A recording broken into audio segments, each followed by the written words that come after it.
আজ আমরা জানব শ্রী নরোত্তম দাস ঠাকুর মহাশয়ের জীবন কাহিনী। তিনি কিভাবে তিথি হিসেবে আবির্ভাব হলেন এবং ধীরে ধীরে তিরোভাব অর্জন করলেন।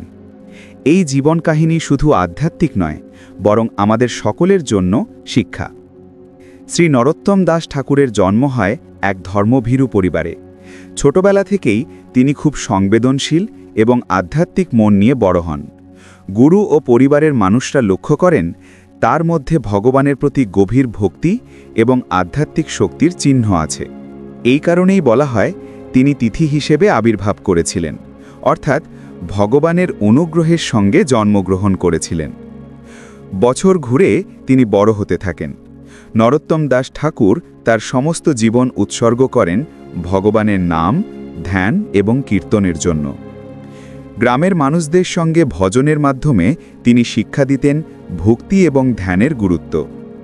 এই ধারাবাহিক সাধনা তাকে ধীরে ধীরে তিরোভাবের দিকে নিয়ে যায়, হৃদয় সম্পূর্ণভাবে ভগবানের প্রতি নিবেদিত হওয়ার অবস্থা।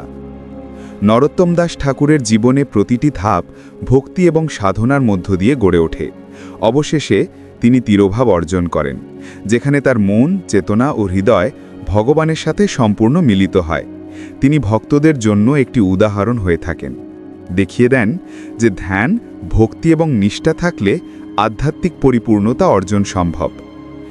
শ্রী নরোত্তম দাস ঠাকুর মহাশয়ের জীবন কাহিনী আমাদের শেখায় আধ্যাত্মিক যাত্রা কোনো বিস্ময় নয়, এটি ধ্যান, ভক্তি এবং ধারাবাহিক সাধনার ফল।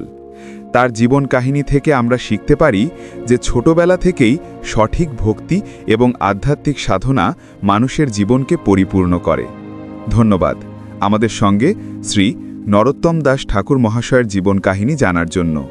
আপনি যদি ভিডিওটি পছন্দ করেন, লাইক, কমেন্ট ও শেয়ার করুন। নতুন আধ্যাত্মিক ভিডিওর জন্য সাবস্ক্রাইব করতে ভুলবেন না।